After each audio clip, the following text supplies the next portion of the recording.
Online dating has revolutionized the dating ecosystem. There was once a time where single people would have to actually leave their houses to go find potential mates, and the pool of options was slim, usually limited to their hometown or city. But now, in the modern age, our dating pool is no longer limited by geographic boundaries. You can date anyone from anywhere in the world, and you can do it via your smartphone. Many dating apps have come to market. Bumble and Match.com are where you can meet a long-term partner. Vegly is for vegans to cohabitate. Christian Mingle is for churchgoers to find a spouse. And Tinder is where women go time and time again to be disappointed. The app is notorious for short-term flings and heartbreaks. So guys, my goal with this is to swipe on at least 100 women. Minimum 100. But is also used widely among travelers and adventurers. Within seconds of landing in a new destination, you can immediately start weeding through potential matches based on surface level criteria and photographs. If you're good looking enough, you can even have a date lined up before you even get through customs. It's a wild world we're living in. This story is about my cousin Savannah and her Tinder match, Sean. Back in February of this year, my cousin went to Argentina and downloaded Tinder. I went to Argentina earlier this year, in February of this year. One of our friends, who was also down there, convinced me to download Tinder. She then matched with a man from Australia. We matched on Tinder and she was flying out of Buenos Aires. I was basically coming in. I'd been there for maybe a couple of days. They had one date in Buenos Aires before going their separate ways. But then, a few weeks later, they met up in Central America and spent a month together. After that, the Australian decided he wanted to come to America and live in a van. The true American dream. Savannah, being a savvy businesswoman, knew that my friend Silas lives in a van, but is currently not occupying it as he is in Ho Chi Minh City, Vietnam. Savannah then proposed the business opportunity to Silas for him to rent his van to the Australian at a monthly fee. This dear cousin Savannah, you know, I've hung out there for a bit and I still fucking hate that, but yeah. Silas accepted the proposal, and the Australian flew to Montana to pick up the van from Silas's mom. Then, to make matters even more ridiculous, the Australian romantically invited my cousin to move in the van with him, a purely loving invitation. The news quickly spread around the family that my cousin was going to move into a van with some Australian dude she met on Tinder while traveling in Argentina. This was a scary situation for the family to accept. It was a little bit crazy. But then by coincidence, I happened to be traveling to Colorado at the same time the Australian would be passing through. Also, slightly before Savannah planned to move into the van with him. Call it fate or destiny or coincidence, but regardless, the mission became clear. In this movie, I will spend 3 days in a van with my cousin's Australian Tinder match, putting him to the test under some of the world's most extreme conditions. On day 1, we will experience a true Rocky Mountain climb. On day 2, we will cycle some of the most badass terrain in the nation. And on day 3, we will descend deep into the Canyonlands. After the 3 days, we will meet Savannah in Fort Collins, Colorado, where she will take my place in the van. Before my cousin moves into the van with this Tinder bloke, I must see what he is truly made of. And a part of me feels like being a little bitch. I think based on the conditions, a reassessment needs to be had. Will this Tinder match result in a romance? Oh, you guys are so cute. A bromance? No. There's something special. No. Or will this just end up being another Tinder match gone wrong?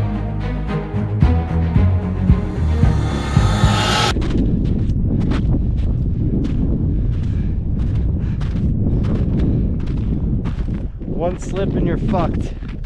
So don't slip.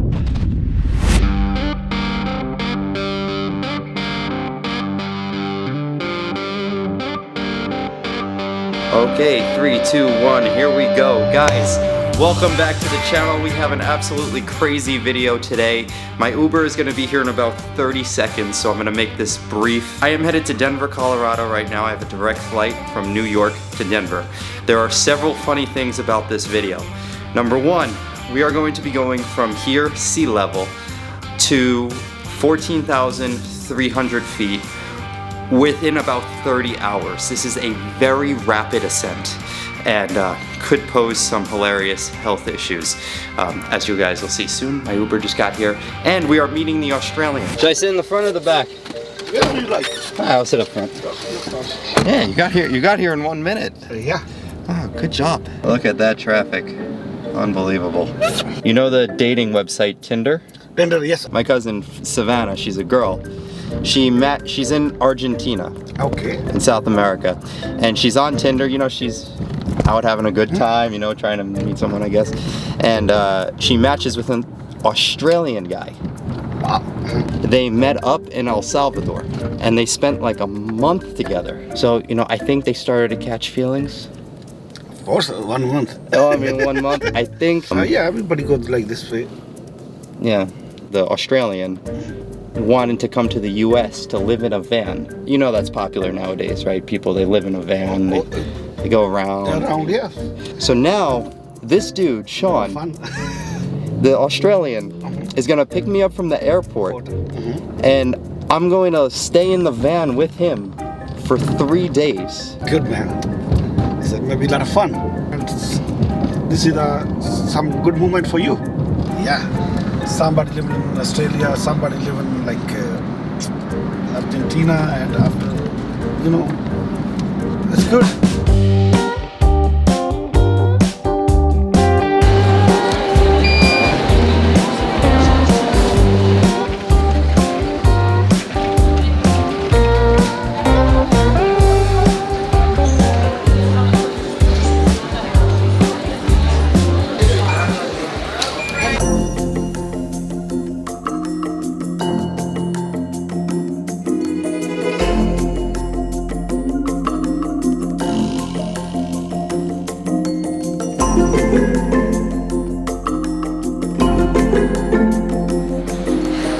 Alright, so just some things to clarify before we exit.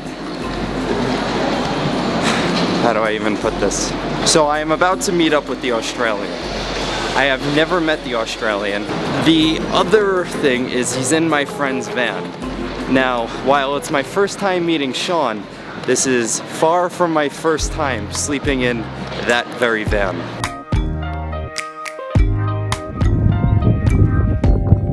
Open up, you OPN.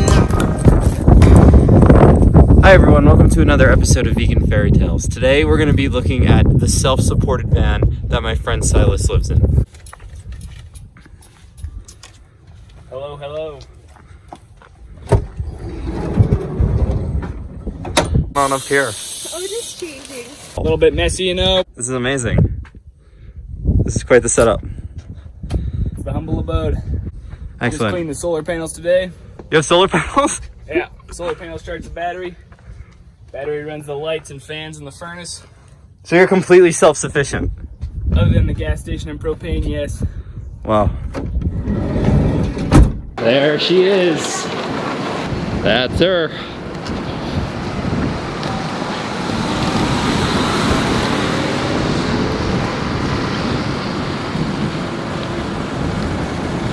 What's going on, bud? What's up, Mr. Australia? How you doing? Nice to meet you, brother. Nice How to you meet doing? you. My name's Alex. My name's Sean. Pleasure. Come aboard. All right, so I just made contact with the Australian. We are in Silas's van, headed westward. You want to get something to eat? Yeah, sounds good. And how did you and Savannah hit it off? Like, what? I know you guys matched on Tinder, right? That's right. Yeah. We matched on Tinder and she was flying out of Buenos Aires. I was basically coming in. I'd been there for maybe a couple of days.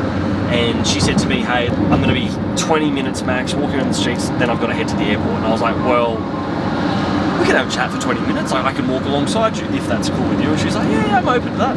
So we just walked the streets, had a chat. It was honestly 20 minutes. It kind of started off as like a really good friendship. We were just like chatting very openly, very deep, very strong communication from get-go. And then I think that the 3-week mark, somewhere around that, it started to like, is there something more than a friendship here? Like, it sort of just snuck up. Oh, okay, And what was it about Savannah though that like really got you hooked? Because I know she's a special little one. She's special. Yeah. Baby bear, I call her. Oh, little baby bear. Little baby bear. That's so cute. That's adorable. Yeah. So in simple terms, in like a simple explanation, she's a really rare mix of beauty and brains, and we can go layers into conversation. For me, there has to be more than this. There has to be depth. Right. And we had depth very early. From what I've gathered, I've known you now for about 5 minutes, and we're already deep into the weeds. So I could really tell that about you. So that's a good sign.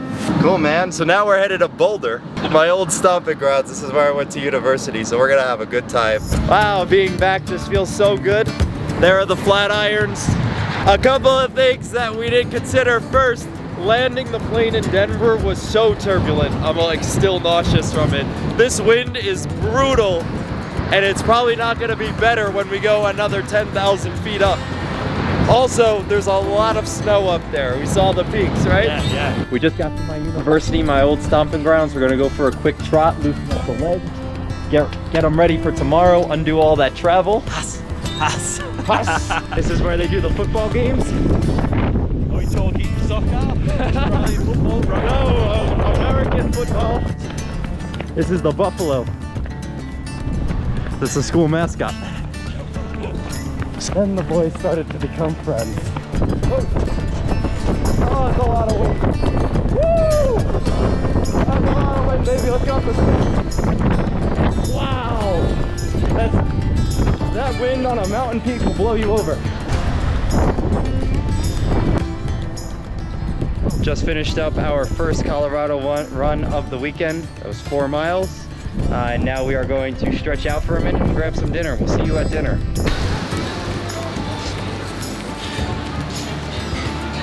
So you just request it. There's the Toot Spaghetti Mama. How you doing? Alex and I talk on the phone very often, and he called me one morning, and he said, "Where are you?" Because I'm always in a different country these days. And I said, "I'm in Colorado." And he said, "What are you doing in Colorado?" And I said, "Sean and I are going on a van trip." And he goes, "That's crazy. I'm going to Colorado this weekend." And I was like, "What?" Very confused. And I said, "Well, you know, Sean's pretty close by. I think he'll be in town, like, Alex told me he's going to run some mountains." I said, "Sean would probably like to run some mountains with you. I think you guys both like to do crazy stuff." So I texted Sean, or I texted Sean and I said, "Hey, Alex is coming to town. He wants to run up some mountains. Do you want to go with him?" And Sean's response was, "Fucking oath." And then he told me that yes, he was down. And so I gave him your phone number. Savannah is just a little bit down the street. She's in Fort Collins, about 50 miles north of Boulder. She's with her aunt and uncle. Oh, we got some chicken wings. Thank you. Oh, chicken wings. I know this might piss off a lot of the audience I've built, but I am so glad I'm not vegan anymore. Wow, this looks awesome. Yeah, like word's getting out, he's in town. We just finished dinner, and the waiter was asking us about our plan for the weekend, and he was just like, "Whoa, I hope you have snow gear." And we're like, "Oh, there's snow up there?" And he's like, "Yeah." He was, said there's a lot of snow up there. He said to possibly rent snowshoes, which it's 10 p.m., so we're not going to be able to rent snowshoes before we go. But I'm of the belief that it's all grit.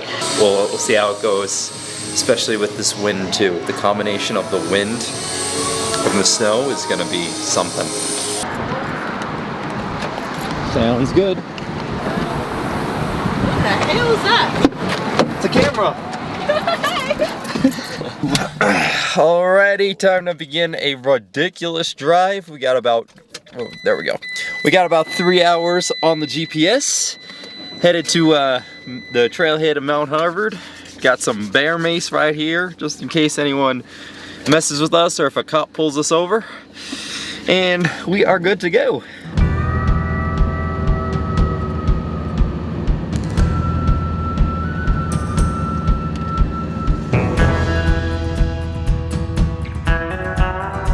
Sean and I have been switching off.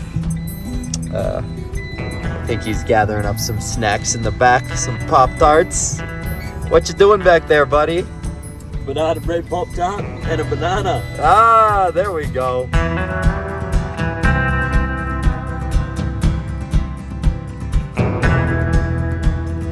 We arrived at 138. We're here safe and sound. We're gonna get about 6.5 hours sleep, and we're gonna send it. Let's gear up, get to bed, See. and we'll see you guys in the morning. Buenos noches.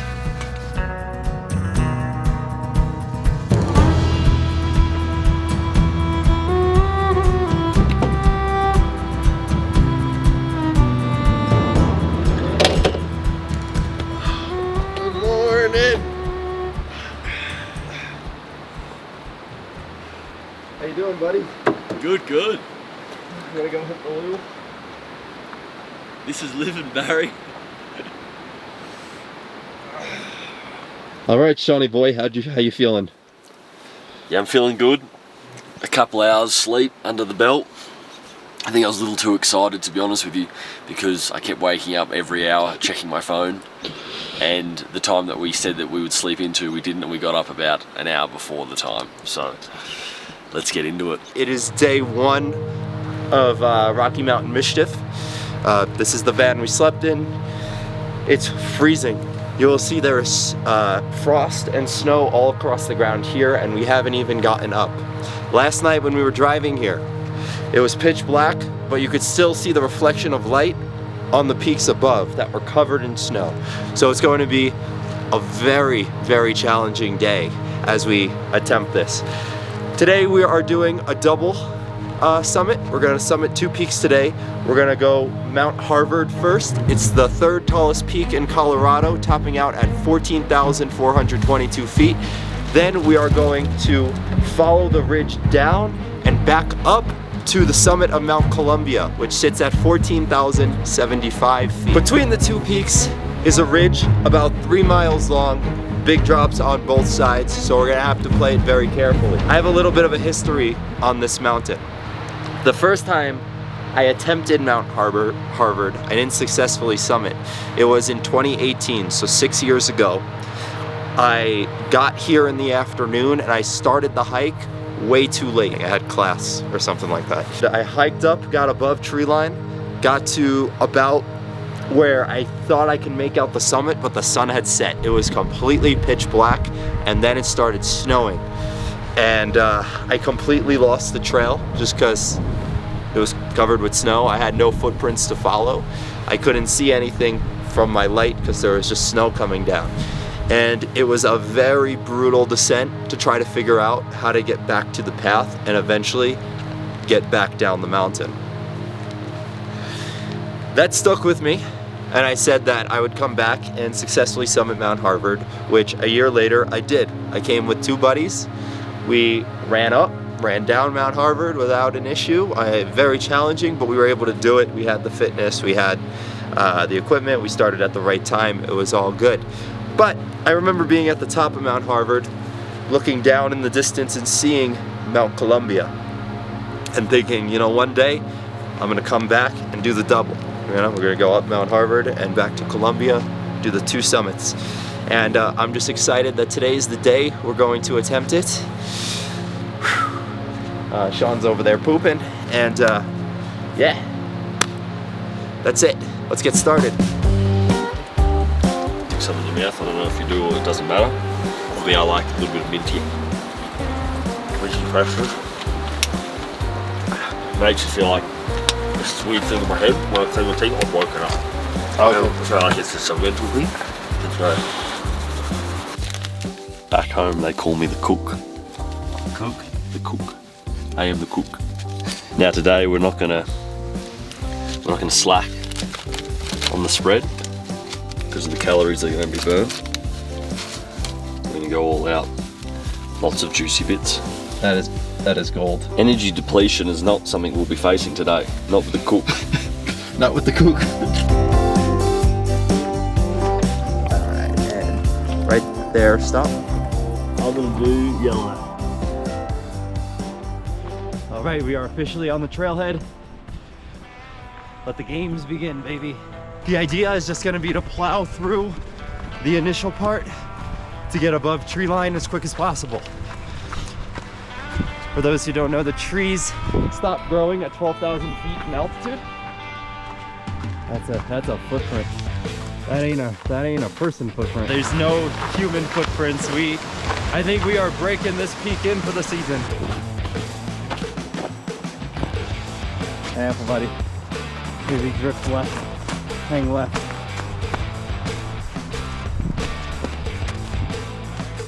It'll be easy to slip.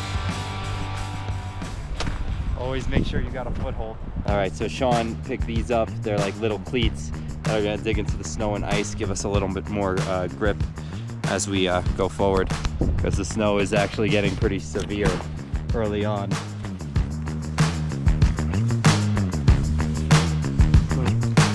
Oh wow, yeah, that stretch is real good.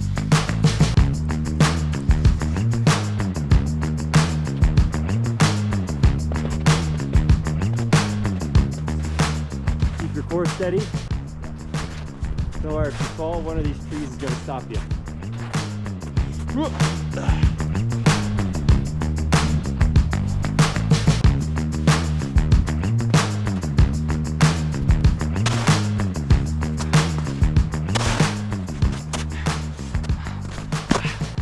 You know, I will say, after expending myself on that little stretch there, I'm breathing. So what happens when you begin to climb? So we do know at around 3,000 meters, which is around 9,900 feet, so around 10,000 feet or so, people get exertional shortness of breath. Now, some people get shortness of breath walking up the stairs, but clearly when you're at 10,000 feet, you get a physiological shortness of breath. Check this out. Those are elk prints. See the two, the calcaneus. We just hit our first mile. It took us 36 minutes and 1 second. So obviously you could see the snow is impacting our speed significantly. So I was thinking, if like I turned up here with a friend and from Australia, both of us, and we saw the track the way it was, there's no way in fuck. We would have just gone, all right, pack it in, we'll find another trail. And Alex is like, nah, I think we'll be right. And I was like, we'll be right. And then we just started heading off. We're the only people out here though. No, we definitely are. Yeah. There's not another life form out here. It's just elk. But just elk and potentially a moose. But here's the thing. I think it's mostly gonna be a mindset game. The snow sucks, we're going slow. Like I said, our first mile was 36:01, but slow doesn't mean can't be finished. No. Just means will take a long time to be finished. Am I right? Correct. All right, so that's the attitude we're gonna take to this. We've got enough grit. Sean over here is a pretty serious athlete. I see those quads. All right, so this spot has a lot of sun exposure, so maybe we can get the second mile done in under 30 minutes if we can jog the whole time. The Aussie back here has no idea what I'm talking about when I talk. Speak American. Yeah. What's a mile? What's a mile, mate? What's a what?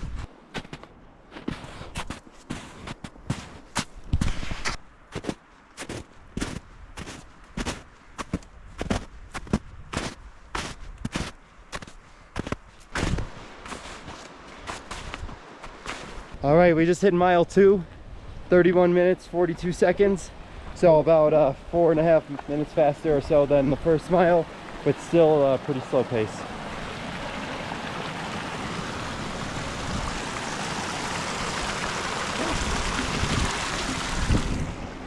We're still in the trees, but it's pretty intimidating as you look up through the tree line and see the snow-capped peaks, and just thinking like in a few hours we're gonna be all the way up there. Oh, it's quite chilling. Okay, as we approach the 2.5 mile mark, the altitude is definitely getting more intense. I'm breathing a lot harder. Sean, how do you feel? Yeah, I can feel the air is almost getting thinner. I thought something when we started might not be achievable, to be honest, with the conditions, considering we're the only people out here remaking the trail. Yeah. Rewalking the spur. But yeah, it's pretty cool. It's pretty cool. We just completed mile 4, 41 minutes and 28 seconds. And we are almost at tree line, almost at 12,000 feet in altitude. There is something called a tree line, and it's a specific level where trees at a specific altitude aren't able to grow very well. That's because of the altitude. The lack of air concentration is lesser there, which means there's less carbon dioxide for trees to take in to photosynthesize. And also the temperatures are cooler up there. And so in some parts of the world, the tree line is almost like an exact stop sign, where you see trees growing and all of a sudden it stops.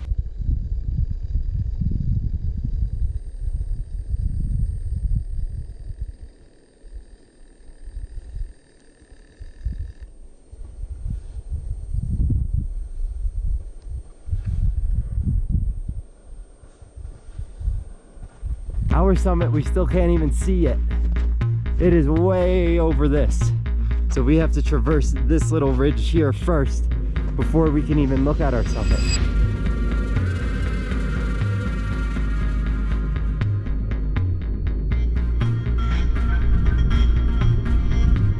I think it's the one straight ahead. Yeah, it's the highest one.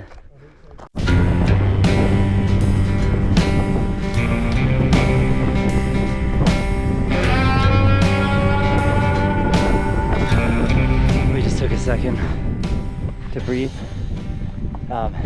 Definitely I'm feeling the elevation for sure.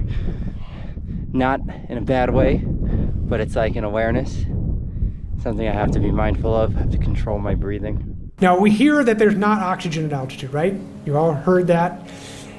In fact, there's plenty of oxygen at altitude, you just can't use it. Because it's the partial pressure of oxygen that allows us to use the oxygen. The body senses it and says, something's wrong. I'm not getting enough oxygen. So I need to adjust and make it so that I'm getting oxygen to the tissues that I want to get oxygen. As you climb higher and higher in altitude, the atmospheric pressure lessens, which makes oxygen molecules spread further apart. Therefore, at around 12,000 feet in altitude, you get about 40% less oxygen per breath. The average sea level adapted human body does not have a high enough red blood cell count to carry enough oxygen around the body to maintain homeostasis. It is for this reason we have symptoms such as lightheadedness, dizziness, and nausea. The human body adapts over time to altitude by creating more red blood cells. It creates more vehicles for the transport of oxygen, so that way with every breath you can latch on to more oxygen molecules. The only caveat to this altitude acclimatization is that it takes time. So now, right at the top there's a traverse that goes left to right, but you totally cannot make it out. So I think we're just gonna go straight up.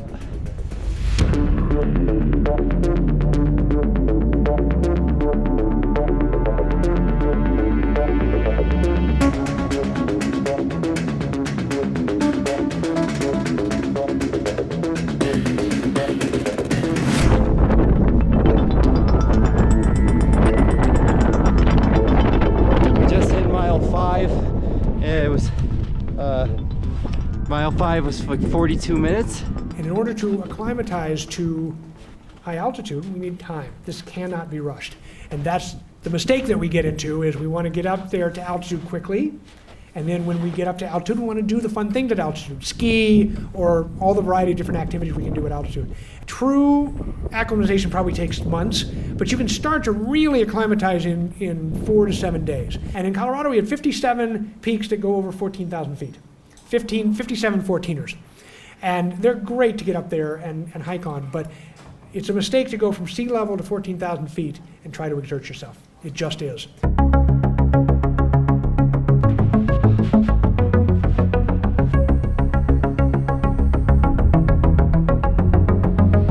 right, so Sean had the brilliant idea of hooking us up with some Pop-Tarts. I haven't had Pop-Tarts in a long time. Oh, I think that'd be great. Oh, that's good. So unhealthy and delicious.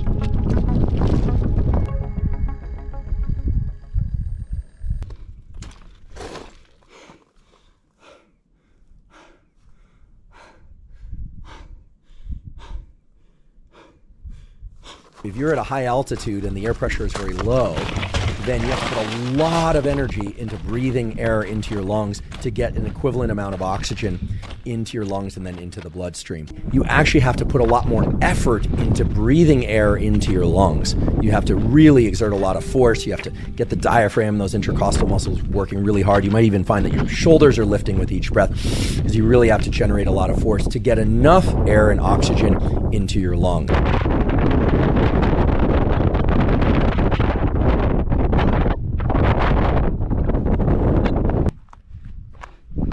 So we have one more ridge to get to the top.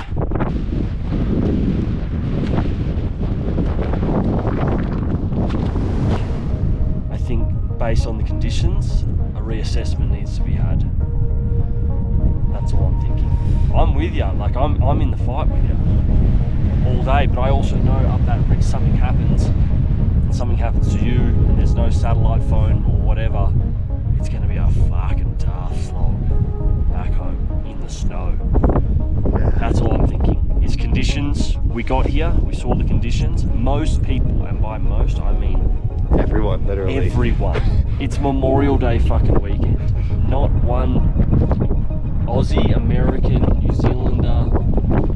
No Colorado. No Colorado. No one. We get to the top of that. We take some footage.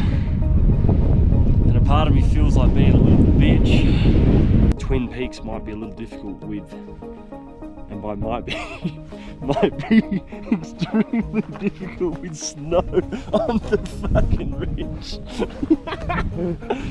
So I'm thinking this might be altitude sickness, but if you take a look out there, let's just show we still get to that, take photos, footage, stuff like that, and then we make our descent, live to fight. And I can't make the decision till we're on the top of the peak. Okay. But I value the reassessment. If it all goes well, fuck, we're heroes. Absolute heroes. If it goes wrong, it's a tough conversation. It's a tough conversation. The whole wilderness is coated in snow.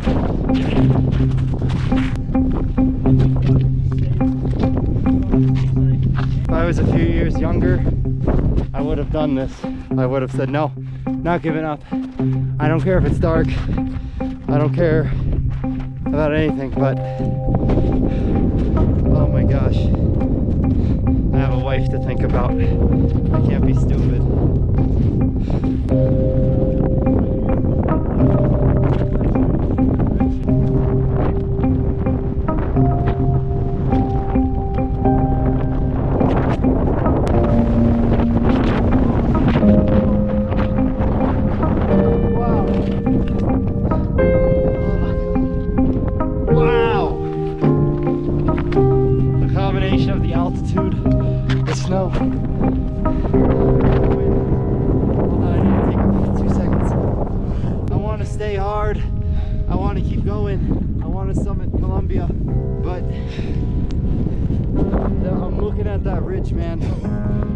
That's a lot of snow. But now we've got a snowstorm rolling in right there.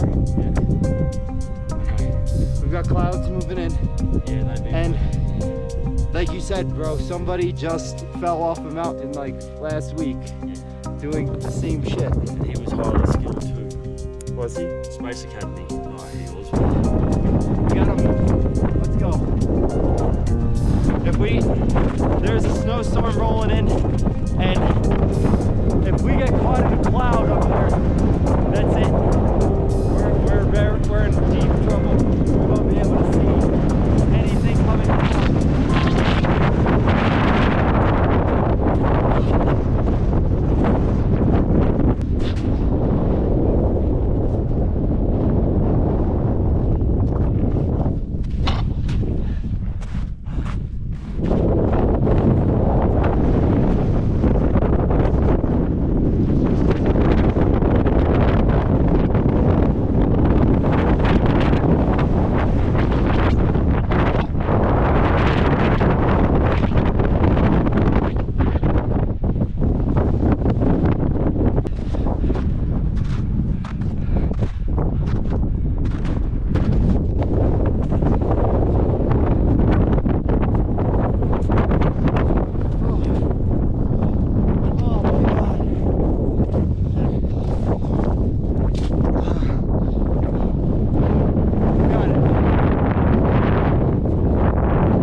Yeah, careful.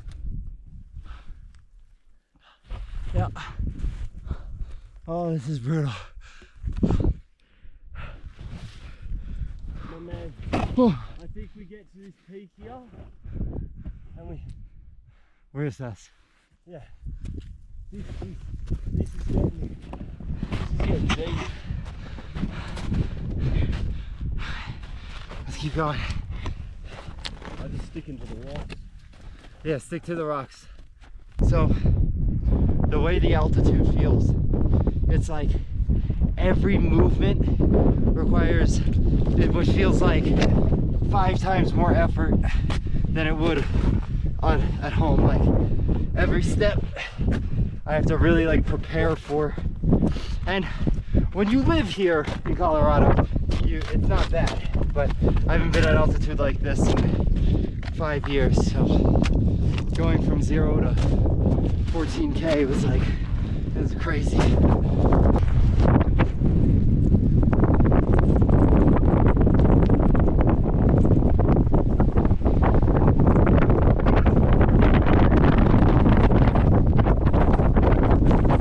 Colorado Rockies. The difference being out there and waking up and just looking, and all you see in front of you is mountain peak after mountain peak after mountain peak, and it just goes on.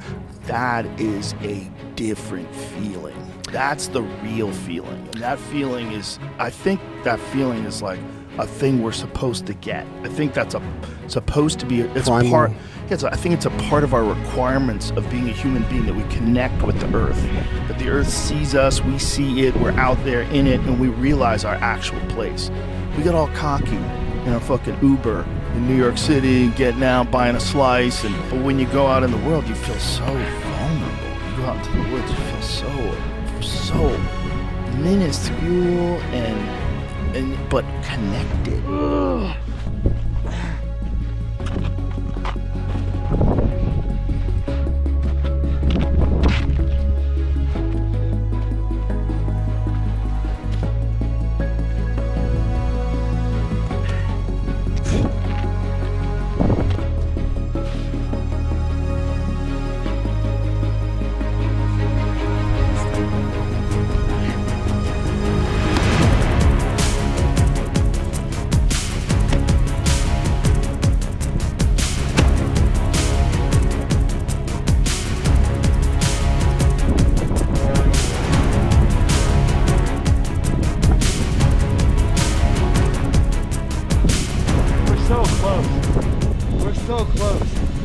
I'll be real, this ridge scares the fuck out of me. Too bad. What we just did. That was sketchy. Going down is gonna be really scary. That's what I'm worried about. This, that, if a cloud comes, I think 243, 244, 244 now. I think we do a knuckles, and we go up to that one. I can't walk away this close, man. I can't let this mountain have 2 victories over me. I can't. The first time I failed, the second time I won, the third time I was hoping to do the second peak as well. And that's obviously not going to be a good idea today. Careful. Keep your center of gravity low. Duck walk it, little wrestling stance. You're gonna be good.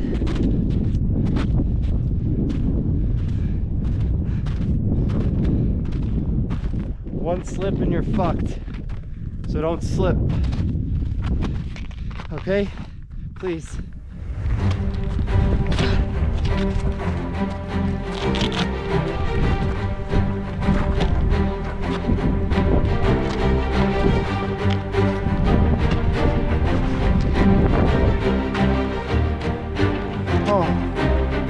Aren't you glad you continued?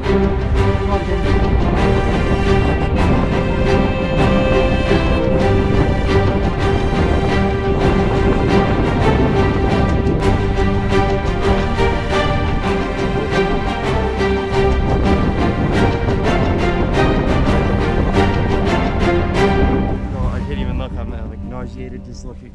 Oh my god, we gotta get down.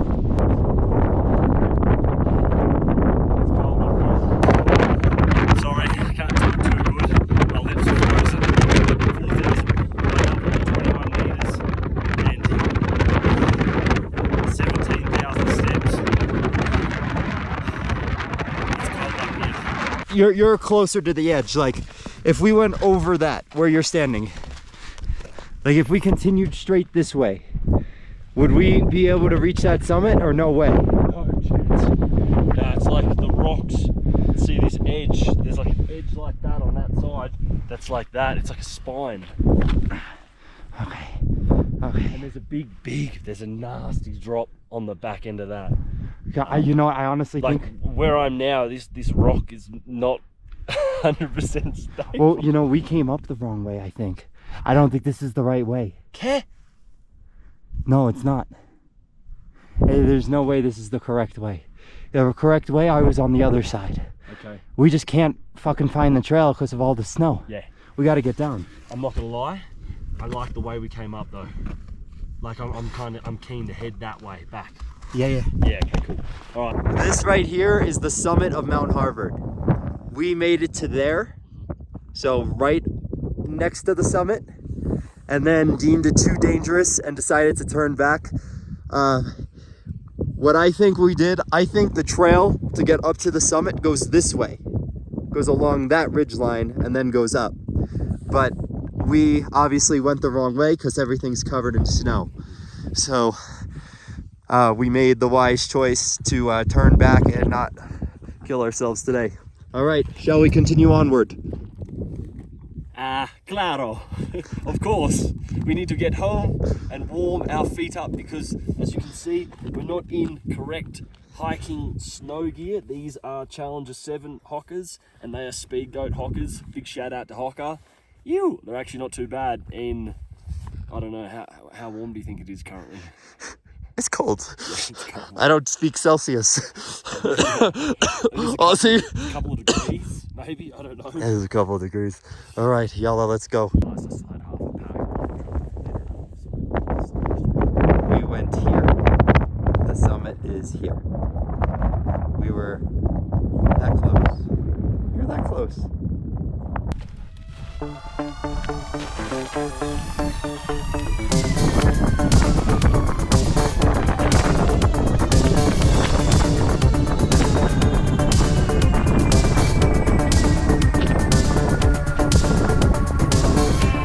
Look, I sunk in all the way.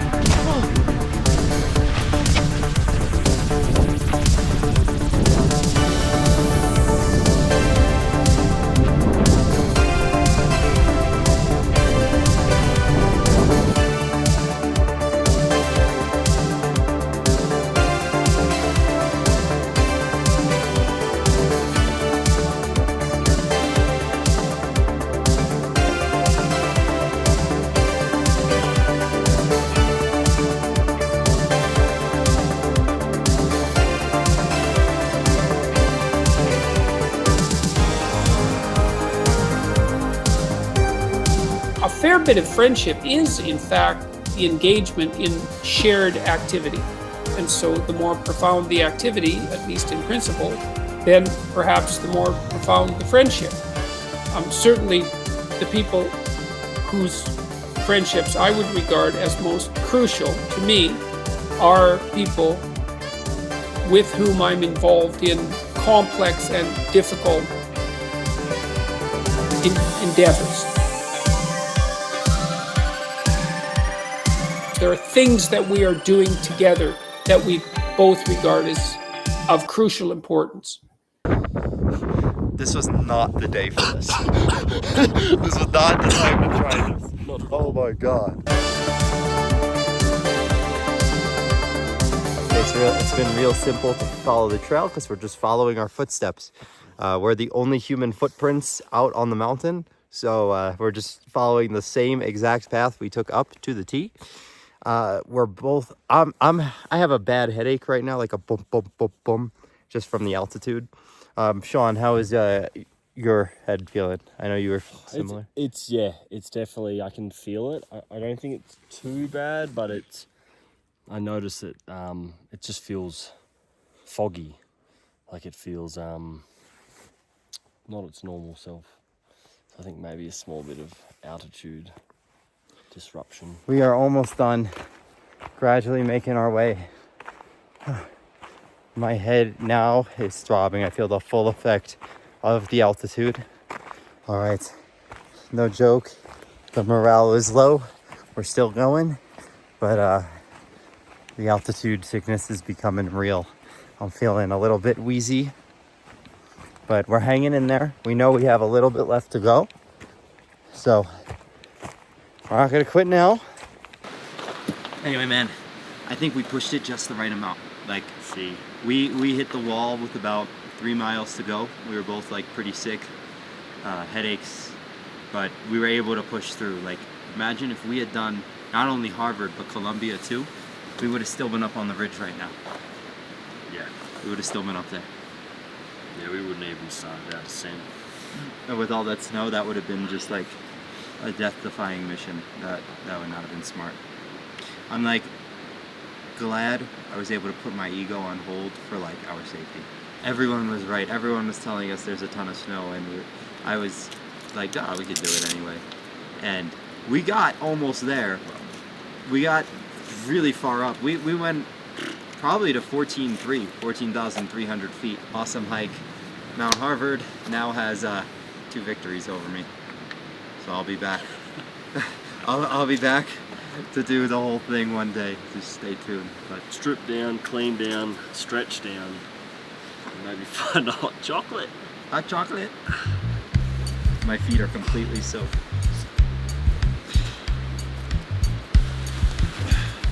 That's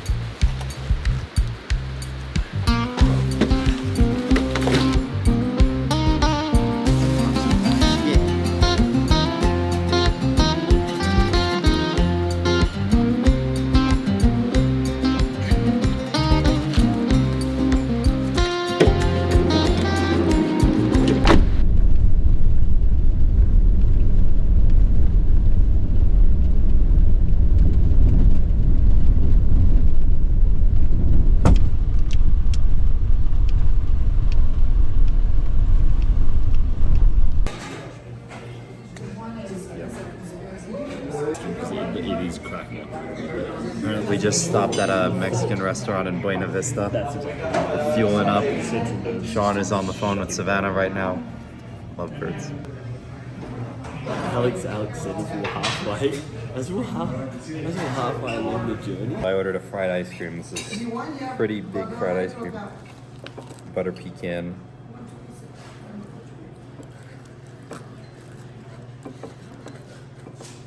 That's really good. That is good. There's something special. No. That's nice.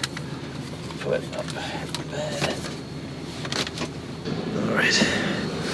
Okay, guys, so we just parked the van outside the Mexican restaurant that we just ate at, and we are going to sleep, and then we'll get to the shenanigans tomorrow.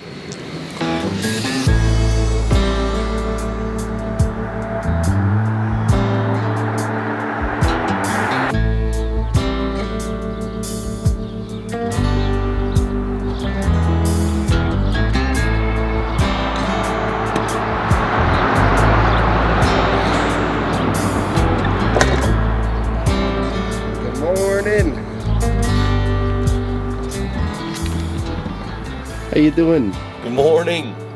Good morning, sir. How are you today? I am good. I am good. Are you ready for some water? 110%. All right, let's get some water and get on the road. So you see, from the mountain, this was his sock. That's his sock. That's his short. And all of this red is exposed to the ice.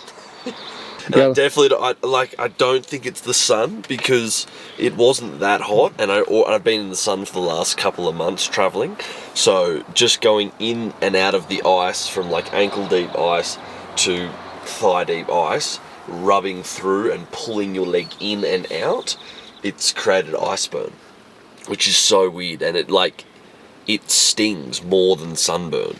which is so funny. Like, to sleep on it, you couldn't even put your legs together, like, because the other leg looks exactly the same. No doubt. It's wild, man. That is crazy. So to keep the public from seeing my family jewels, we won't go any higher. But that's it. Iceberg for you, ladies and gents. Wow, unbelievable. First hand. Let's get you some hot cocoa. Sounds good. If you're not made of steel, we let go of faded promises. We all know what they'll say. Hey.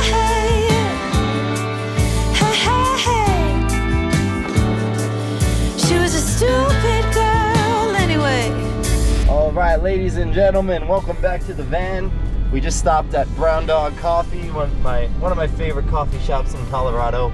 The only caveat is I am not drinking coffee anymore. I gave up coffee about a month ago because I realized I was dependent on caffeine. So we no longer drink coffee, but I got a smoothie, a breakfast burrito, Sean got a hot chocolate. And you know what, honestly, as an athlete, a smoothie is a way better way to start the day than a coffee, in my opinion. A lot healthier. And we're super dehydrated from yesterday, so why am I gonna drink a coffee?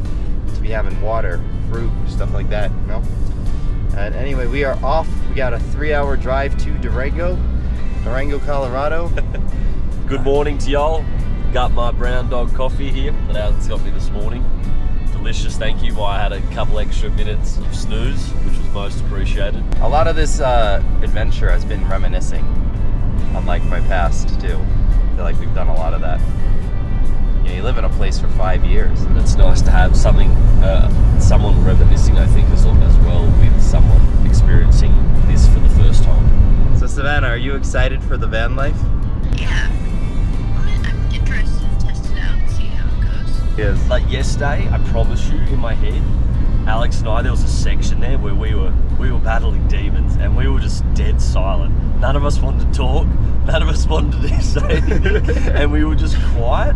And then, because a part of us is like, is this worth it? Should we be doing it? Like, the brain is always going to survival mode of like, should you be out here? Is the reward worth the risk?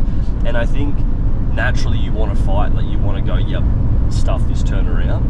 But we did push through, and when we got to the top, What is that? but Never mind. Go ahead. the point is, and the reward is, when we get to the top and we're sitting at the top and knowing no one else on Memorial Day would dare like try this, and we are there looking at each other, healthy, safe, in good spirits, it's like a very freeing feeling of you squished everyone else. Basically. As well as it's uplifting and spiritual and stuff like that. It makes you feel good. Yeah, totally.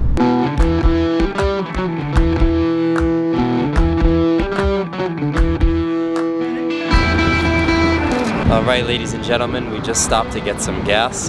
Sean is using the bathroom. You know, I have to say, Sean and I, we've known each other now, I think for about 2 days. It's been less than 2 days.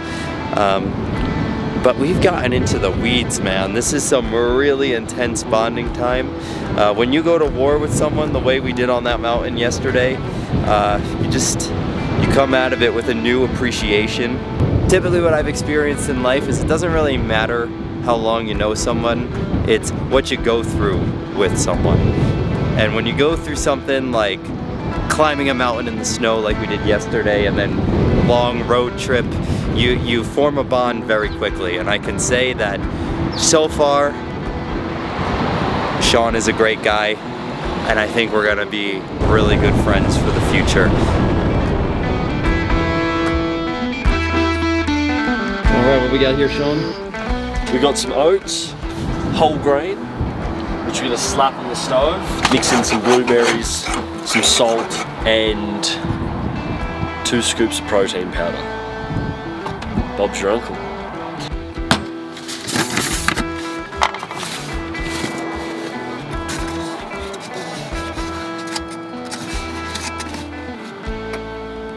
Sometimes we eat for purpose, not pleasure.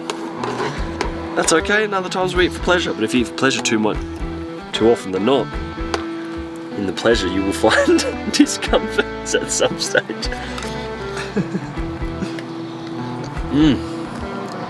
Delicious. Okay, we're going to tidy up because living in a van is a very small space. So being clean is really important. Yes, so I wanted to ask, I don't think we actually addressed this on camera. So the plan is for Savannah to move into this van with Sean after I leave. Like, we're gonna go do our extreme stuff, then he's gonna drop me off the airport, I'm gonna fly back home, Savannah's gonna take my place. Now Sean, I know Savannah very well, I've known her my whole life. You do? I know her very well. I'm just curious on if you're gonna get this right. How do you think Savannah's gonna handle van life? Okay, let's rotate the camera. Here we go. This is gonna be good. She's an adaptive style of person, so I think she will adapt. I think initially it will be a little bit of a shock to the system, and after the initial shock, I think she'll do good. She'll enjoy it. But I think it is a little different to social media. Not saying that she's using social media as her, as the crux, but yeah, it will be an enjoyable time anyway for both of us. Good answer. What do you think? Putting the camera back. I think she's gonna love the adventure. I think she's gonna love the freedom that comes with van life. But getting ready to exit the van, like when you wake up in the morning and you have to like go to the bathroom and you have to like pack your things, get ready. Which doesn't exist here in the van. It takes a lot longer to get ready in a tight space with another person, and you have a lot of different things, and you have to remember where you put stuff, and you can't like get ready. You kind of just have to wake up ready. And I think she might struggle a little bit with that. I hope she proves me wrong, but I think the whole waking up and trying to go from to, okay, now I'm ready to work and function, is going to be a big challenge for her. I think that's going to be a challenge. And I think it's a challenge that she needs to take on because I think it'll benefit her greatly. But knowing Savannah and how long it takes her to get ready for things, I think she's going to struggle a little bit. Personally, that's just me. But she's going to enjoy the process. I think she's going to lash out at you. I think like give her a few days of it, and in the morning when you wake up at 5 in the morning and she's still asleep, she's gonna be pissed. And then I think when she's trying to get ready and you're also doing stuff, she's gonna lash out at you. I really do think that. But I think it's gonna be for the best. I think she's gonna have a great time. I just know, don't hold me to it, but I think that's what's gonna happen. Ladies and gentlemen, welcome back to the van. Here with Sean Hill. How you doing? Very good, how are you? Good. We just arrived in Durango, one of my favorite towns in all the world. Lived here for 2 years. In Durango, very special fact, there are more trails than road. And I mean, for Sean and I, that's really fantastic. All right, ladies and gentlemen, we just hit Durango. Parked the van. We're gonna try to rent some mountain bikes. This right here, this is gonna be Sean's bike for the day. And this blue one's gonna be my bike for the day. This is Rocky Mountain Shenanigans Day 2. Let's hit it. We are on the Animas River Trail. Brings back a lot of memories. This is just a paved path on the way to the real action. We've got quite the day of cycling planned. We're gonna do a lot of miles today. We're just approaching the trailhead. They call this trail system test tracks. It's a very wooded area. Let's show the viewers the trailhead.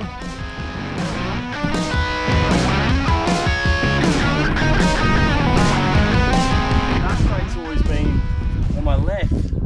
I'm pretty sure I'm right's on the thing, and I was like, why is the front pulling? And I was like, oh, back is right, front is left. Yes. Yes. Good to know. I was like squeezing this. It's the opposite in Australia? Yeah, it's like I swear to God, back brakes here, front brake is on my left. Oh my gosh. I'm glad you figured that out before we hit the big downhill. All right, straight up that hill.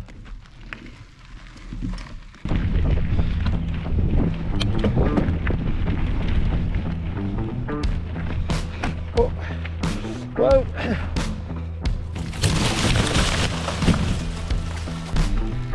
I fell over. This is exhausting.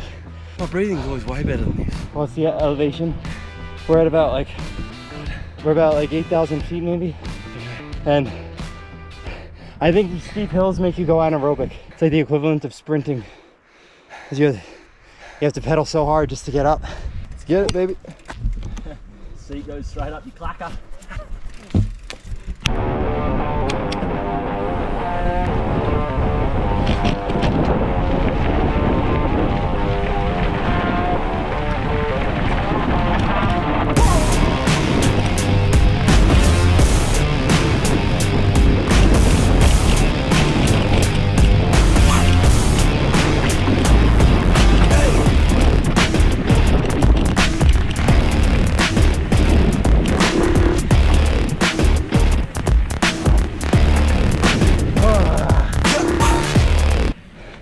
What's up, guys?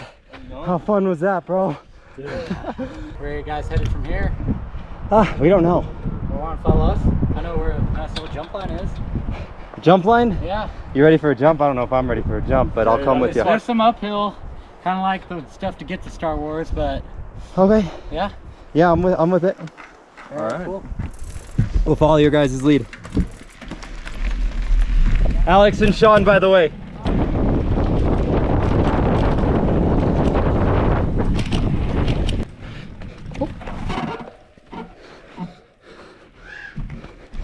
Go for it. Where are you guys from? Australia, New York. Sick. Yeah, what a combo, right? I'm assuming you're from Australia. That's me.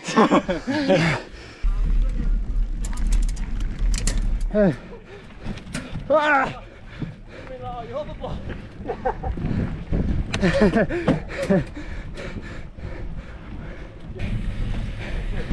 Are we at the downhill?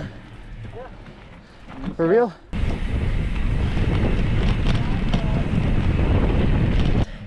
Hold up for the Aussie. Where'd he go? Oh, he's right behind us. This corner right here. Yeah. Set of 2. Then there's gonna be a jump. Lip on the left. You can jump it. Nothing on the right. Same thing. And there's gonna be another corner. You'll figure it out. So yeah. Any other questions? There will be a test at the bottom. So. All right. The test is you make it to the bottom. We want to see you down there, you know, not dead, not lying on the crate. Hopefully no hospital visits. That's Yep. Yeah. This is my first time mountain biking properly. Yeah. So we go. But he's a beast, so don't worry about him. All right, we'll follow your lead. Roger that, son. You want to go for it, Sean? I'll go for it. You hesitated.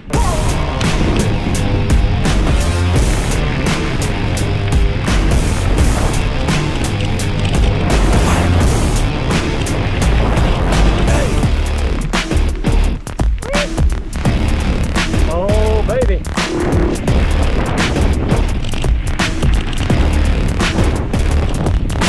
Do it, do it. Not too easy.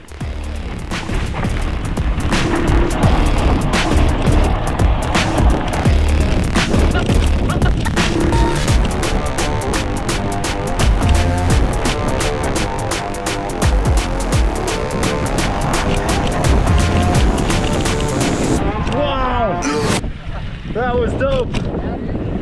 Hell yeah, good tour, guys. That one down the bottom. Thanks for the tour, brother. Of course. It was shaped my ball sack on the tyre.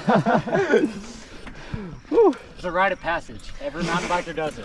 Dude, that last little drop right there sketched me out, man, because I was not expecting it. I didn't know what to do because I was just like, I think I just need to lean back, like get my weight back so the bike goes down. And I sort of like sat off the seat, like leaned like that, so that I could get the tyre back underneath me. And I was like, I swear my balls nearly just weren't even shaved. For me, bikes, the brakes are the opposite. So I started this and I was like, why is the front pulling up so much? I'm like, fuck, I'm on the front brake the whole time. And then as I'm coming around this corner, I'm like, like when you go into instincts, it's like, fuck, grab this one, like, and then trying to turn. And I'm just like, fuck it, I'm just going to lean my body into the, and try to get the bike. Now we're headed over to Horse Gulch. It's like right across town, but it's a wildly different scenery. Yeah. Pleasure to meet you. Nice to meet you, boys. Okay, again. Nice to meet you. Yeah. All right. I'll see you in Australia. So, biking on the trails like this, they call it mountain biking because you're biking in mountains. What's cool about this one is that we're actually going to the top of a mountain. Like last one we did a bunch of loops, but this one we are legit cycling all the way to the top of a mountain. And it's gonna be really nice once we get up there. Does this remind you of the Outback?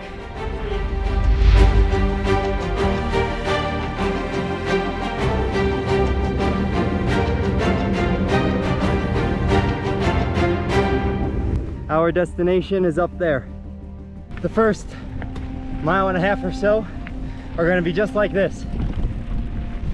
Just a steady incline. Then it's going to move to single track, a little more windy.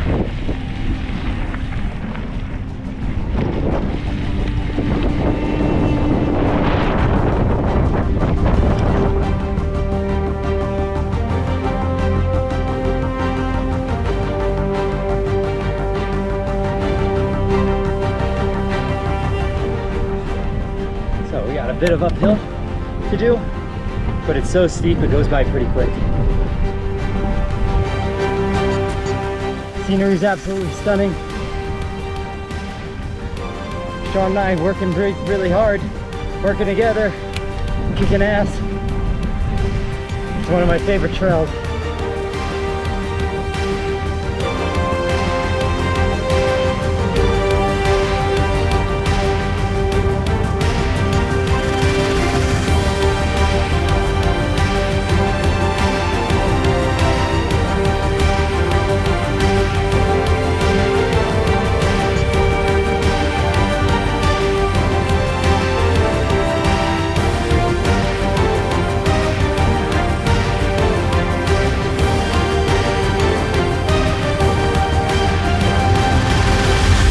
Last part of the trail is so steep I personally can't bike it. I have some friends who can. Silas, I watched him bike the whole thing up to the top of this, but it goes straight up. Actually, I think Silas only biked down. I don't know if he biked up. Silas, leave a comment down below, let the viewers know, were you able to bike up and down Pulaski Point, or did you walk your bike up and then ride down? Let the viewers know. But regardless, Sean and I, we're gonna bring our bikes up to a point right here, and then we're gonna park the bikes and hike it on up. We've got quite the ascent. This is steep, ladies and gentlemen. Yep, we're on our toes here. Almost at the top. There it is, baby. The summit, Pulaski Point. Hey, Daddy. How you faring?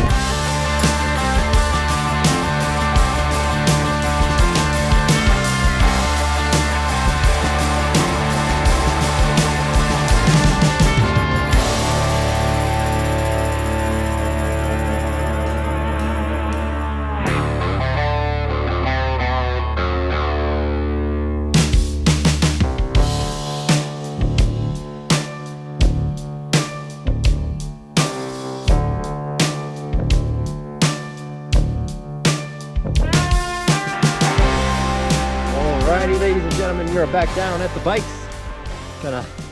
Now we have our longest consecutive downhill of the ride, straight down into town. Yalla Habibi.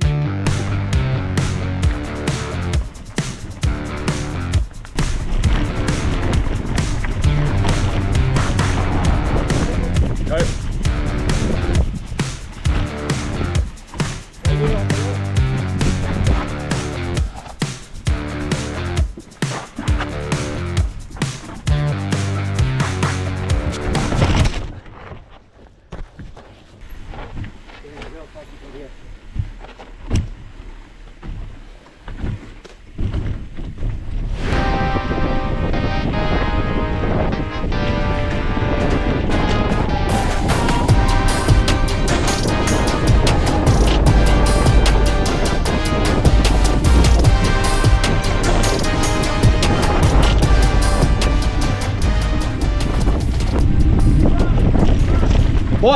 What? What? There's a cactus in my leg. Okay, okay. Guys, there's a cactus in my leg. Check this out. Oh, wow. Dude, that's bananas. Get it. That's in there good. Don't grab the spikes, grab the back of it if you can. Ah! Get it. Oh! Ah! Get it. Ah! Nice. Ah! Okay. Ain't no thing, baby. Let's get back at it. It happens sometimes. Sometimes you got a cactus in your leg. There's a cactus in my leg. Never heard that one before, eh? Dude. I thought you looked like fuck. I was like freaking out.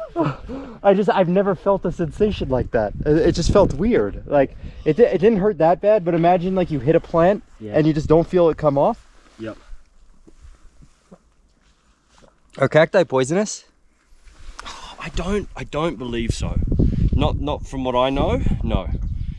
It will like just swell a little bit, but like nothing crazy. All right, good. Let's go. Yeah.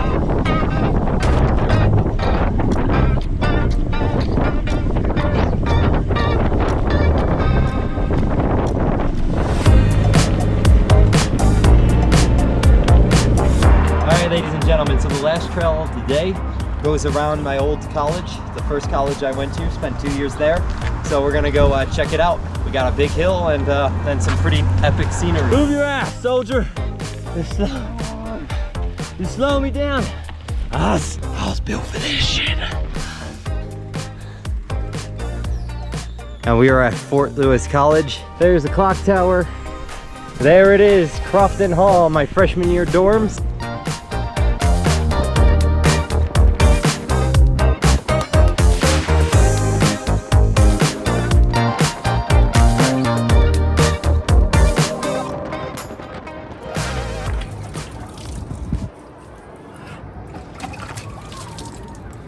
That's how a bloke showers.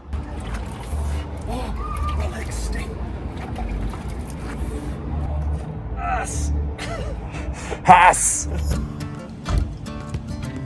Best burritos in town. All right, we got our Zias.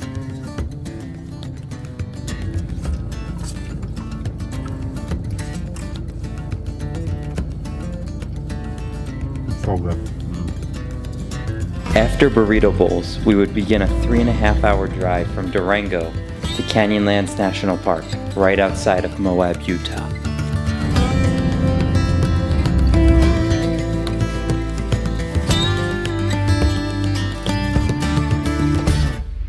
As we continued our drive westward, it dawned on us that to drive all the way to Moab, do our run, then drive all the way back to Fort Collins, Colorado in time to see Savannah before I have to get on my plane back to New York was going to be a very time-constrained and difficult task. We started to get tired when we were about 90 minutes outside of Moab, so we looked for a place to park and set up camp. Alright, so we're in the van now. Sean's right below me. Gearing up for the night. We just both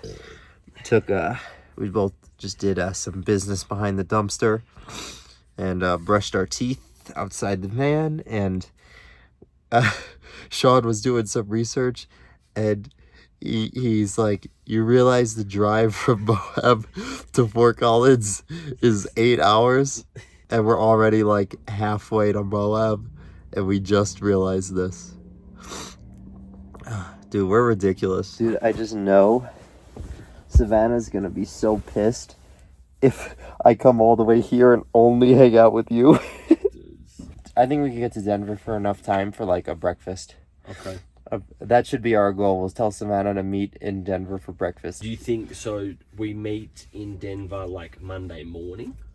Is that what you're saying? Yeah, I'm saying let's do like a 7 a.m. breakfast Monday morning. Run me through that again, because when does the 7 hours of driving like say tomorrow night we, like, if it's 7 a.m. we may as well just drive, well,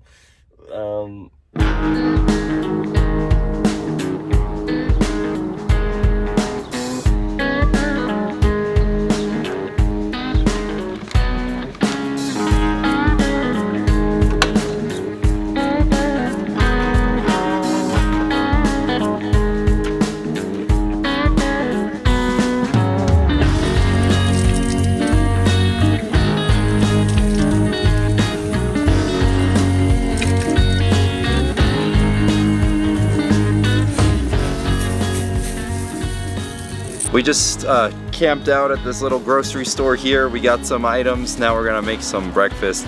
One of the items we bought was sunscreen because believe it or not, being out in the sun all day, we got a little bit burned. My face is a little bit tender. And if you didn't know, the human body prioritizes healing sunburn over muscle recovery because sunburn is a more serious injury in the lens of the human body than a damaged muscle from exercise. So sunburn is actually pretty detrimental for the challenges we're trying to pursue, which is why Sean got some sunscreen at the grocery store. We also got some peanut butter, some bananas. We also got raisins still. Oh yeah, maybe we should do oats.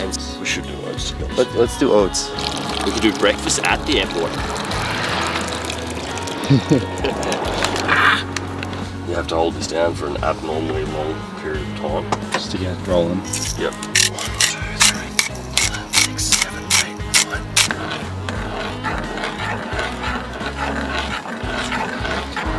Right on, dog. Good. Alright, let's get Savannah on the phone. Yeah. Now remember, it's... This we want to... Try to make it out like it's...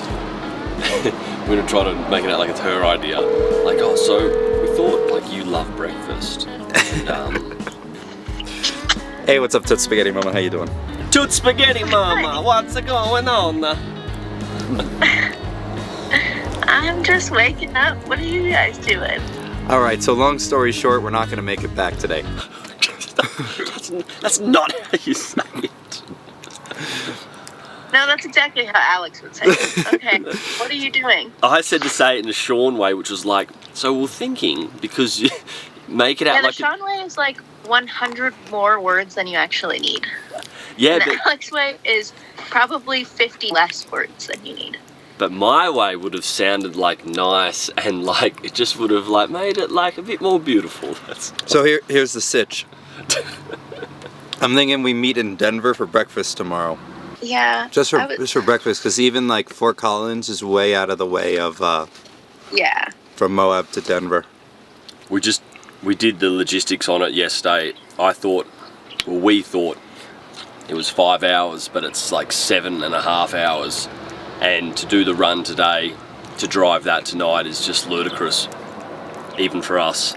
And yeah, I figured. I'm just gonna come see you in New York sometime soon. And then we can hang out for more than 1 hour. Yeah. I think maybe you guys just shouldn't have gone all the way to fucking Moab, but... You know, that's the way the cookie crumbles. The way the bowling ball rolls. For the cookie to crumble. He controls the cookie, see. We control the cookies.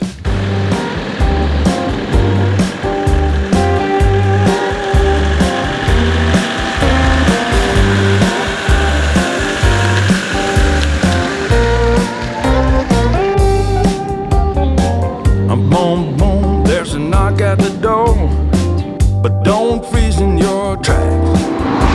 Welcome to Utah, baby. Woo! Is the light coming through the crack? When light shows an open door, come on, step through. A chance like the purest gold. Come on, come on. When life shows an open road, you know you should ride it. Forget what you've been told and ride this open road. Alright everybody, we just arrived at the Island in the Sky here at Canyonlands National Park in Utah. The Island in the Sky is exactly as it sounds. Imagine a giant plateau with large cliffs on all sides of the plateau. The Island in the Sky is a massive 2,000-foot high plateau surrounded by sheer cliff faces and epic canyon landscapes.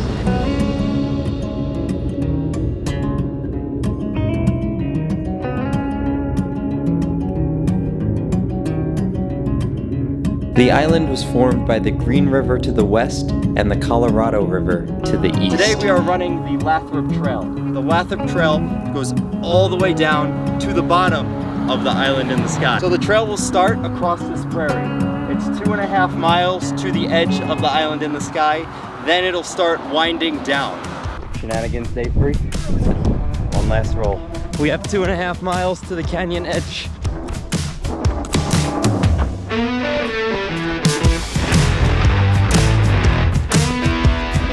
All right, so right now we're cruising along. Dry conditions. Average pace is actually 9:25 right now. We're almost a half mile in. Sean, can we get some input on the current situation, please? Yeah, we can. So my pace here at the moment is 6 minutes 10. And we're running with about 3 kilos of water, a couple of, maybe another 1.5 kilos of some miscellaneous stuff like drone batteries and bits and pieces. So I think we probably got 5 kilos in our pack each, which, to be honest, 5 kilos doesn't sound like a lot, but you can definitely feel it on your shoulders. We're also going to try to avoid cactuses today. Yes. After yesterday. As you can see, we just missed one, and yeah, should be a good day. We just hit mile 1, 10 minutes, 48 seconds.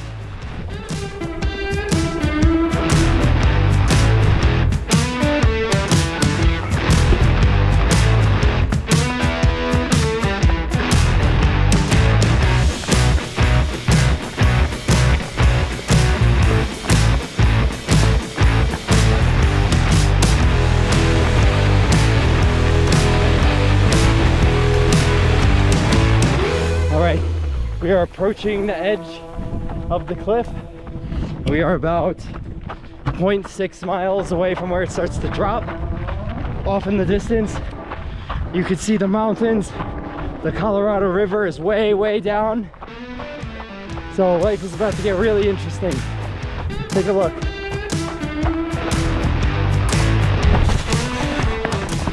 We just hit mile 2, 11.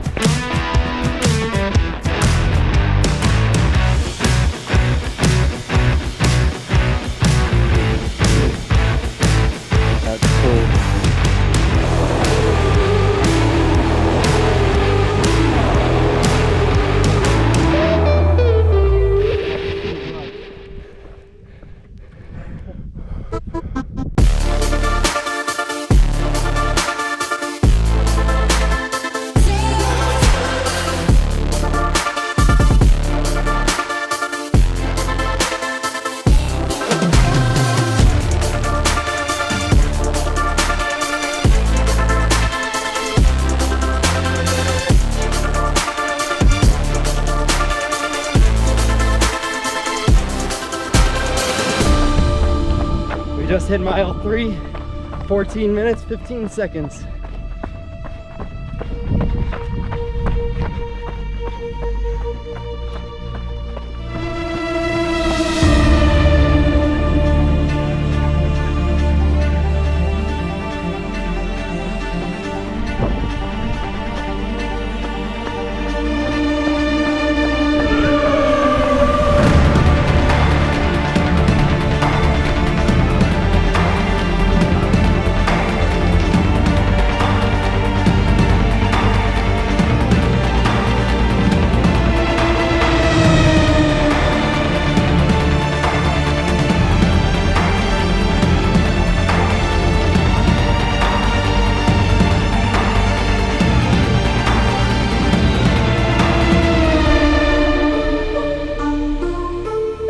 As we approach the 3.5 mile mark, the trail's getting a bit more technical, a lot more rocky.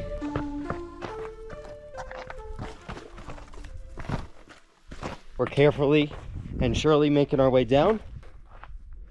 Wow, but that looks gnarly.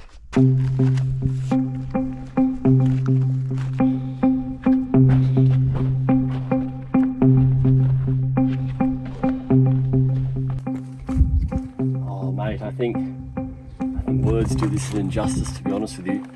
Hopefully the footage can capture what we're seeing with our eyes, because Alex and I have stopped quite a few times, which is unusual for us, just to take it all in, to be honest. We'd normally be running like madmen, but we've been going pretty slow because, as you can see, it's pretty amazing.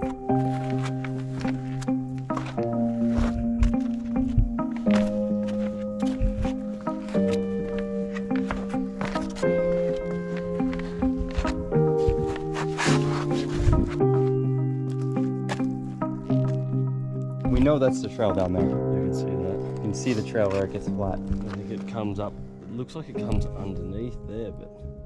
So we just have to get to that lookout over there, and then we'll be able to see. Like maybe it goes straight down through that little crevice there, through that canyon, and then we can make our way.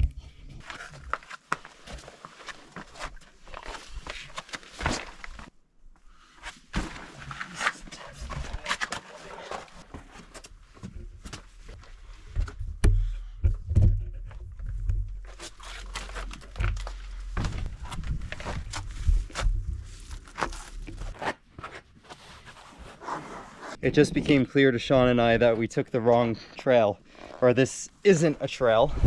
We see the proper trail on this side coming down, and so we were supposed to come down over there, but instead we took the most difficult route possible. We just descended. We started up there and just kind of made our way down when we were supposed to go along here and then gradually come down over there. So we made a little mistake, but we're gonna end up in the same place regardless.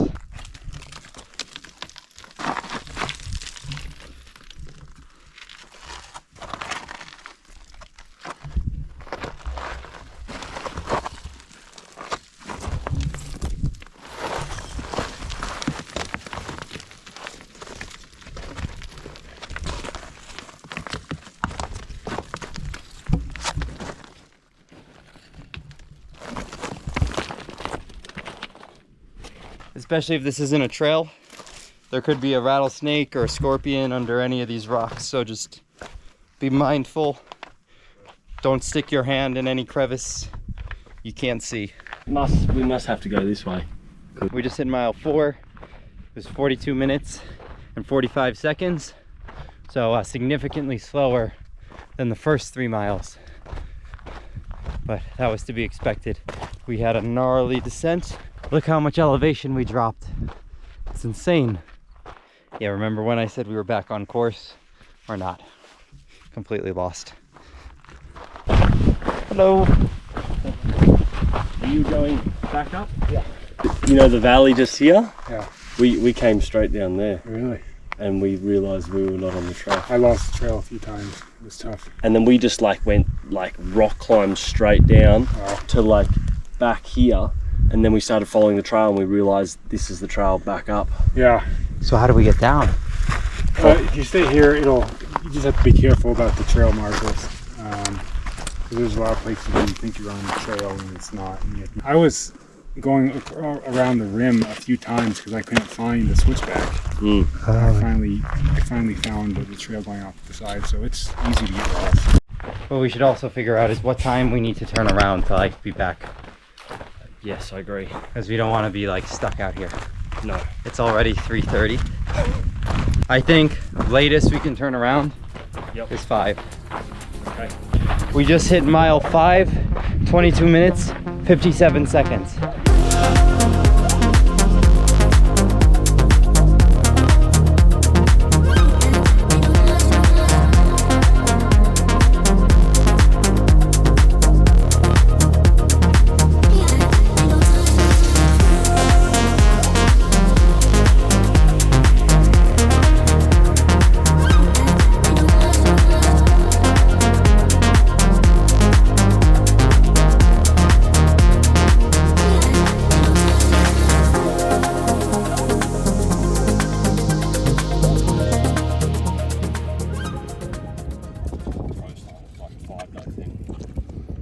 We made it down to the white rim. We've just been enjoying the view for a while, ate a sandwich, and now it is time to make our trek back up.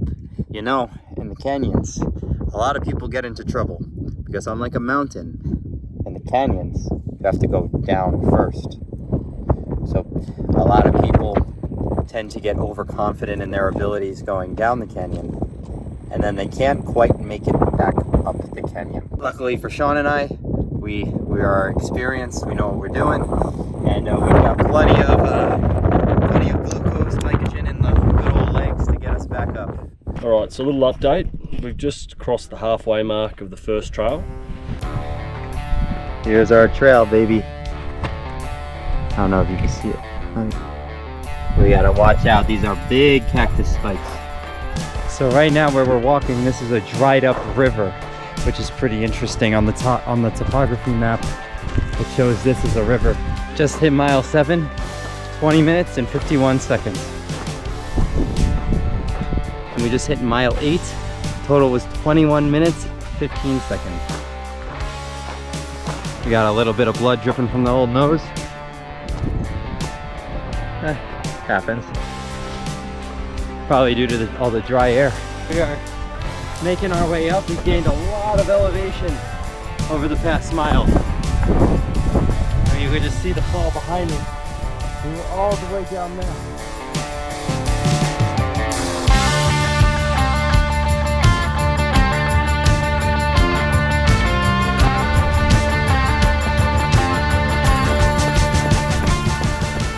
We just hit mile 10. Mile 10 was 27 minutes. And now we are on the mesa, which means we've done the majority of the climbing. We just hit mile 11 in 13 minutes, 11 seconds. Let me get a horse! Horse!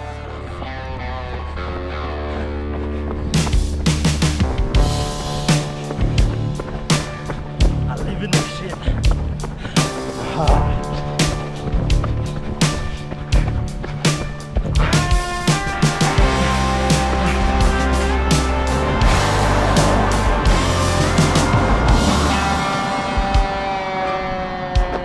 Johnny boy! Fuck! Yeah, baby! Okay, bro. Oh, what's that? We like sprinted the last 2 miles. Mile 12 was 6 minutes and 59 seconds. Which isn't bad for through the sand after all that 10 miles. Canyon traversing.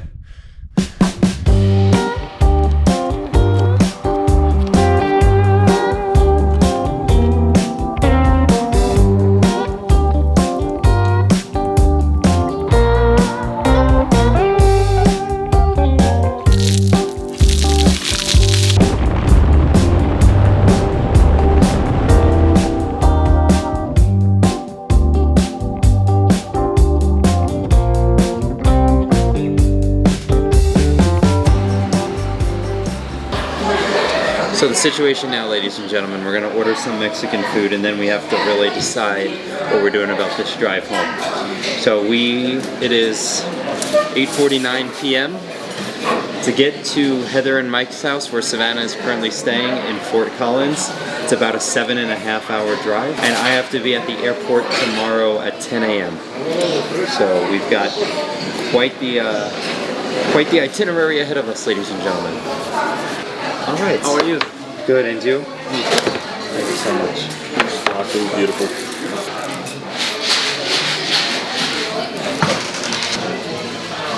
Who would have thought that the Mexican restaurant would have such outstanding buffalo wings?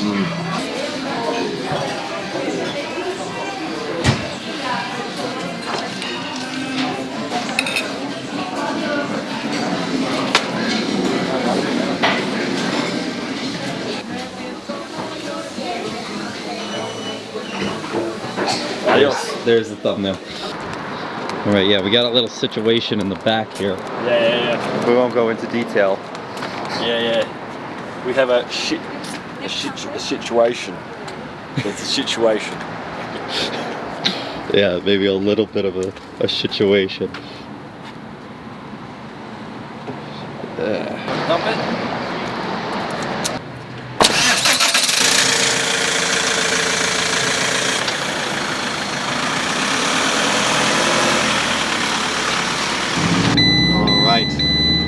Seatbelt, sir. This thing hates me. We are 5 minutes into the drive.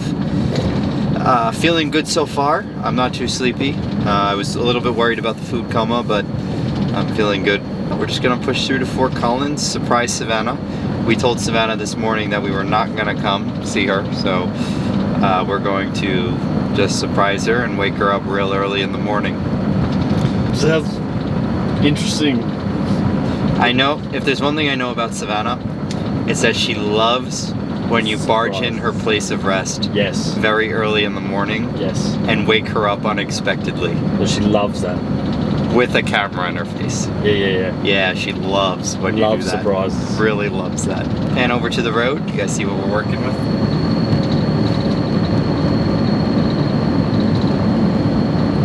Perfect. We both hit the wall. The plan now, we have 5 hours left of the drive. We only made it like 2 hours or something like that.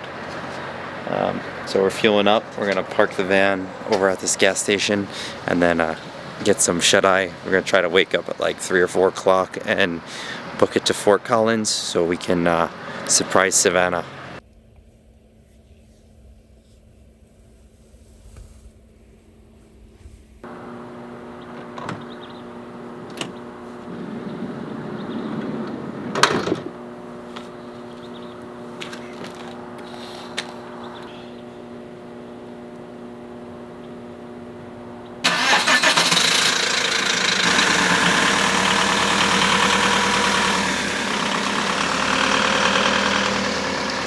Good morning, ladies and gentlemen. We are just beginning the drive. It is 3:46 a.m. We have to drive 5 hours straight to Fort Collins so we can surprise Savannah. And then I have a flight to catch today. So we are on the move. No time for dilly-dallying. We are about an hour into the drive. We just switched places. Sean is going to drive. I'm going to lay down in this bed and get some shut-eye. Oh, just fucking working. Just working, you know me.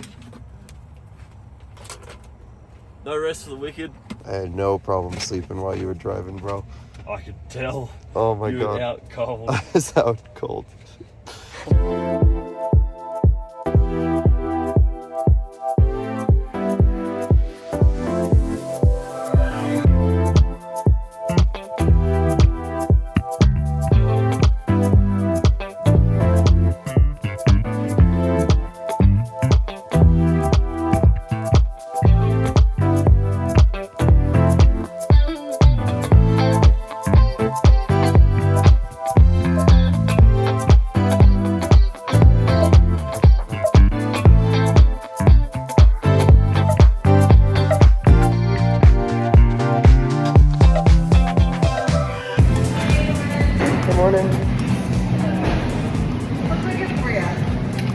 May I have 2 large hot chocolates, please?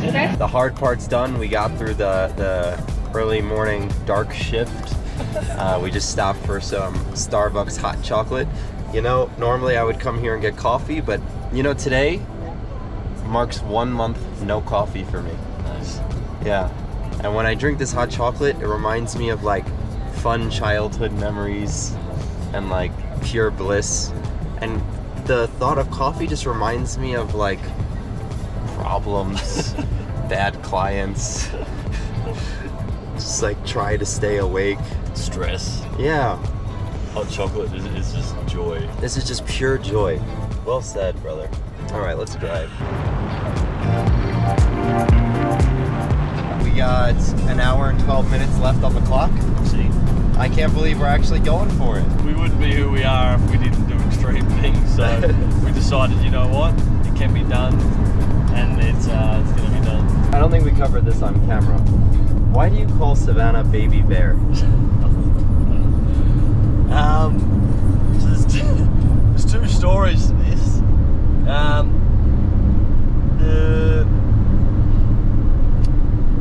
One of the stories is because my nickname from Savannah to me is Papa Bear, and that came from me spending a lot of time in the mountains with a beard and also a little bit of long hair. I was kind of like the mountain man, and then as the mountain man, that became like the bear man, and that became Papa Bear. And because she is little, cute, and extremely feisty, she's Baby Bear.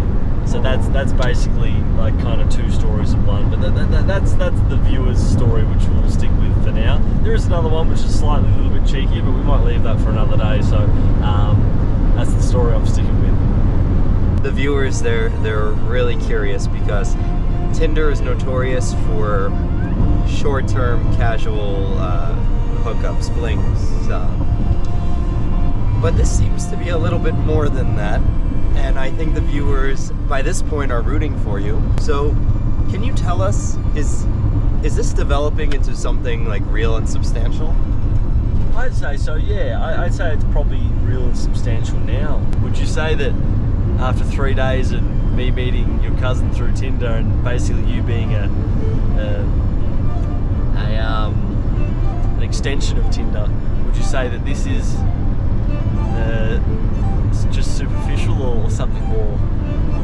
Between you and me? Yeah. I no longer view you as just my cousin's Tinder match.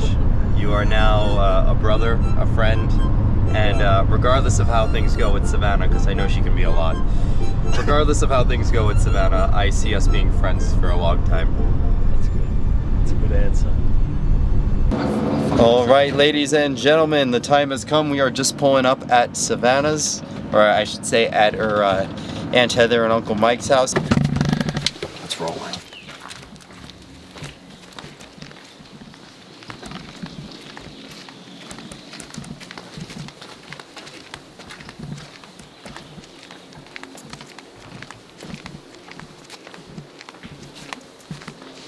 Hey, how's it going? Oh my gosh. You remember me? Yeah, hi Alex. Nice to Heather. see you. Nice to see you too.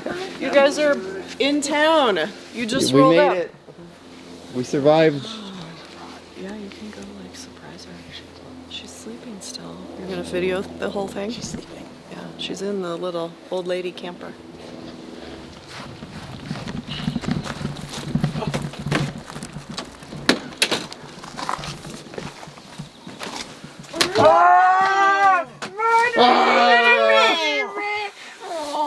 Oh, there's a little cutie. How you doing? Hey, good morning.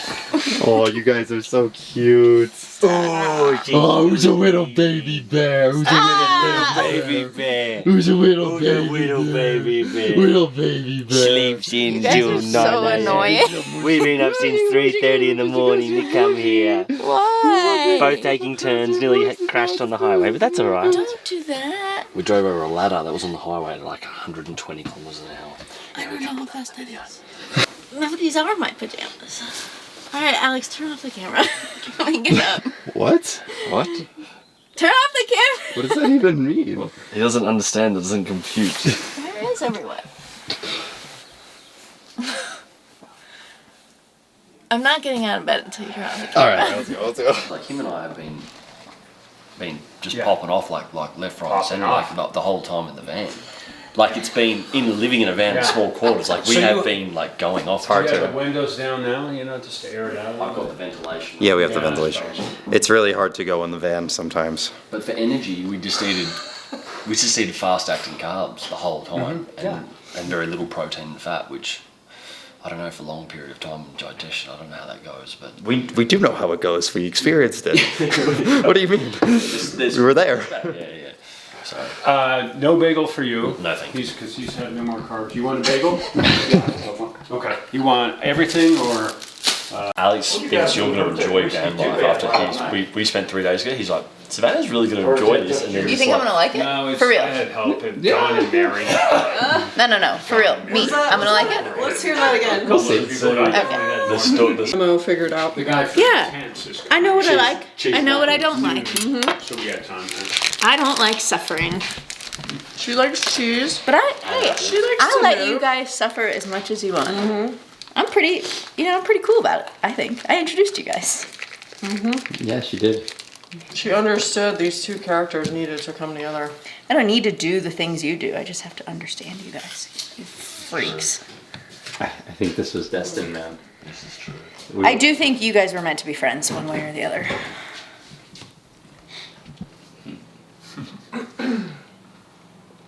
True. Suspect. All right, we'll see you soon. See you soon. Bye-bye. Watch out for ladders. Okay, ladies and gentlemen, we are here in the van. Sean is driving to the airport because I have a flight to catch, and I am sitting across from the one and only Savannah Katita. How you doing? I'm good. The viewers want to know how you and Sean met. I went to Argentina earlier this year, in February of this year, and I was there for a few weeks, and while I was there, one of our friends who was also down there convinced me to download Tinder. He said it's a good way to learn the language. And I said, yeah, you're right. So I downloaded Tinder, and of course I matched with somebody who doesn't speak any Spanish. Doesn't speak any Spanish. And instead started talking to him. And it was like the last day before I was about to leave. I had a flight out Monday evening. Sean was like, hey, you want to hang out today? And I was like, I have 30 minutes. I'm going souvenir shopping if you want to join me. Like, that's your only option. And he was like, okay, sounds good. And he came out and he went souvenir shopping with me for like 30 minutes. I think I told him at the end, like, of our walking around that I had intended to go to Guatemala in a few weeks for a yoga retreat and just not go back to the US. So I was like, you know, if you're still on this side of the world and you want to hang out, I'll be in Central America for the foreseeable future. And so he did. He came to Guatemala to see me. And then El Salvador, and then Nicaragua, and then he came to the US. And I knew he was getting the van because I hooked him up with you and Silas, and he was like, yeah, you want to join me? And I was like, that seems like a bad idea, so sure. Oh, she's become a lot more adventurous. I think so. Well, I think so, but I also think this isn't like that much of a stretch for me. You know? Like, I think I've been building up to this kind of stuff my whole life. So how do you see your future with Sean? Oh. Sean answered this question? I don't really know any of my own plans for the future. So, what I can tell you is the immediate future. We're gonna live out of this van for as long as I can stand. He'll have it for the next, like, 2 months or so, I think. Go clockwise through the US, starting here in Colorado, and then kind of working our way down out to California, to Canada, and back to Montana to return him. I kind of agreed that I'll come along until it's not enjoyable for me anymore. I don't know how long that's going to be. It could be a week, it could be 2 weeks, it could be a month. Maybe I really like it and I just stay the whole time. I don't really know. And then after that, I have no clue. He's from Australia, so he can't just live in the United States. I can't just live in Australia. I don't know. What is it that you like about Sean? He's very unique, and I have yet to figure out if that's a good thing or a bad thing. I think it might be both. He's also got a very big personality, and so do I. So we butt heads occasionally. Regardless of what happens with you and Sean, we're gonna remain best friends. No, don't make me cry. But I want you to know that if you decide to be in a relationship with this man, you have my approval. He's a good guy. It feels like it was rehearsed. But that's nice. I'm serious. Okay. So, that was sweet. Sean, bring it in, buddy. It's been a pleasure. It's been a pleasure. That was quite the bonding experience. It was. We'll be in touch. We fought together out there. We did, yes. It was certainly a fight. Overcame some obstacles. Came out the other side. Came out the other side. Absolutely. Absolutely, brother. Beautiful. Be in touch. Boom, boom, there's a knock at the door. But don't freeze in your tracks. It's that chance that you've been waiting for. It's the light coming through the cracks. When life shows an open door, come on, step through. A chance like the purest gold. Come on, come on. When life shows an open road, you know you should ride it. Forget what you've been told and ride this open road. This open road. This open road.